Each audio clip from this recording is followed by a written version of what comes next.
कई वर्षों पहले एक घने जंगल में चार चोर रहते थे। चुराया हुआ धन वे एक साधारण से बर्तन में रखते थे, लेकिन उसकी हिफाजत जान से भी ज्यादा करते थे। कुछ अरसे बाद उनका मन चोरी चकारी से ऊब गया। मैं तो ऐसी जिंदगी से तंग आ गया हूँ, हमें हमेशा चौकन्ना रहना पड़ता है, वरना हम पकड़े भी जा सकते हैं। एक ने अपना दुखड़ा रोया। हाँ, मैं भी चाहता हूँ कि हम लोग एक शांत सच्ची जिंदगी जिएं। दूसरे चोर ने हाँ में हाँ मिलाई। बहुत अच्छा, हम जंगल छोड़कर किसी ऐसे शहर चलते हैं जहां हमें कोई जानता ना हो। शायद कोई साफ सुथरा काम धंधा ही हाथ लग जाए। तीसरा बोला। तीन चोरों को तो यह सुझाव पसंद आया और उन्होंने तय कर लिया कि वे जंगल छोड़ देंगे। लेकिन चौथे चोर को अपनी जीविका के लिए कोई खरा धंधा करने की योजना पसंद नहीं आई। उस समय तो वह चुप रहा, लेकिन उसने बर्तन में रखे पैसे चुराकर भाग जाने का इरादा कर लिया।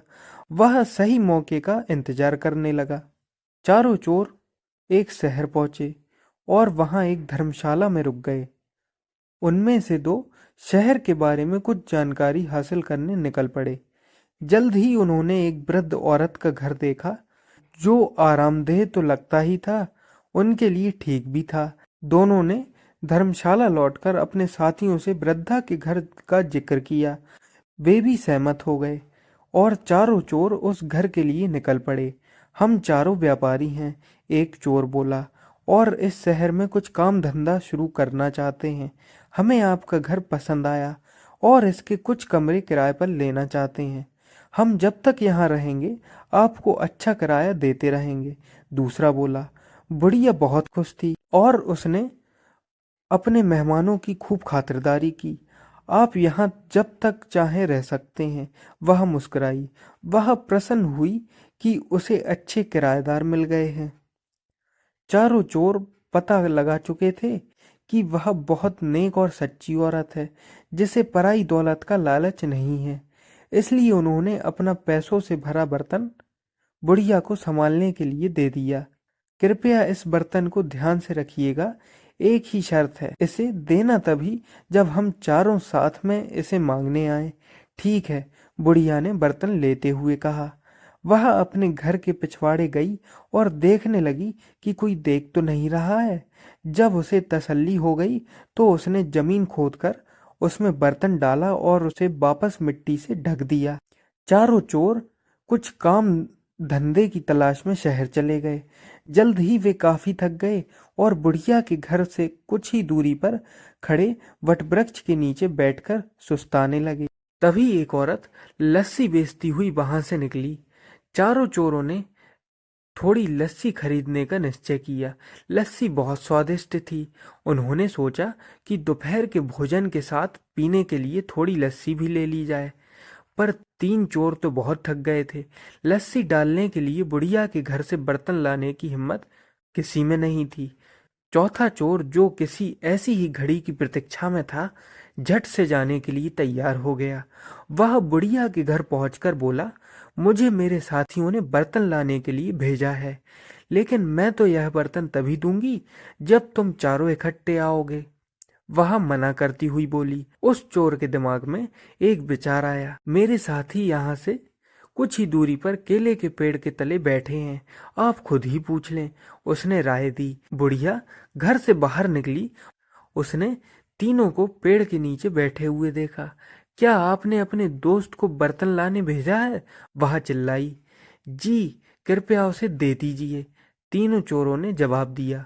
बुढ़िया ने सोचा कि उन्हें अपना बर्तन किसी कार्य हेतु चाहिए होगा, जो उन्होंने अपना विश्वसनीय साथी भेजा है।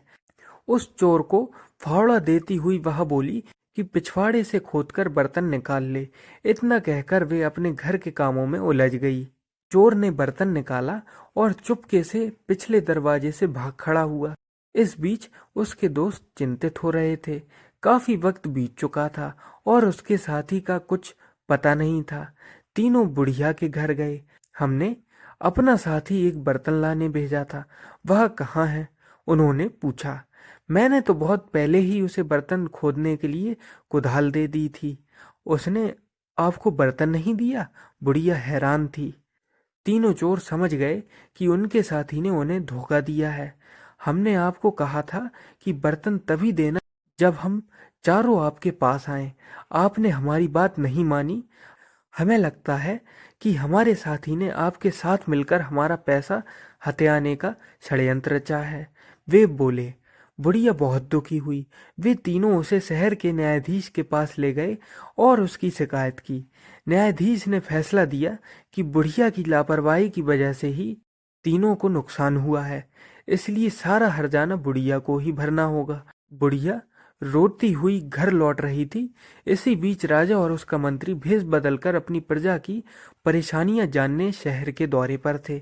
इस बात का किसी को भी पता नहीं था। बुढ़िया को देखकर वे रुक गए और उसके रोने का कारण पूछने लगे। उसी समय आसपास ही कुछ लड़के खेल रहे थे और उनका प्रधान था रामन। बुढ़िया की दुख भरी कहानी उसने भी सुनी। भगवान करे उन तीनों को तुम्हारे साथ ऐसा सलूक करने की सजा मिले, रामन बोला। यह सुनकर राजा और उसका मंत्री बहुत हैरान हुए। उन्होंने रामन से पूछा कि क्या वह इस मामले का फैसला कर सकता है। रामन ने आत्मविश्वास के साथ सिर हिलाया और कहा कि वह अपना फैसला राजा के दरबार में ही सुनाएगा। अगले दिन महल में दरबार लगा। रामन न्यायाधीश के आसन पर बैठा था। उसने चोरों की कहानी सुनी। तुम्हारी शर्त यही थी ना कि बुढ़िया वह बर्तन तुम्हें तभी दे जब तुम चारों उसे लेने आओ। रामन के प्रश्न पर तीरों ने हामी भरी। बहुत अच्छा, वह शर्त पूरी करने के लिए तैयार है, पर यहाँ तो तुम सिर्फ 3 हो। जाओ अपना चौथा साथी लेकर आओ जिससे शर्त पूरी की जा सके, रामन ने आदेश दिया। शाबाश, क्या फैसला दिया। राजा ने रामन की भरी पूरी प्रशंसा की। तुम छोटे हो पर हो समझदार। आज से तुम मर्यादा रामन के नाम से जाने जाओगे और हमारे दरबार में ऐसे मुकदमे के फैसले किया करोगे। आपने मुझे इतना समय दिया, इसके लिए धन्यवाद।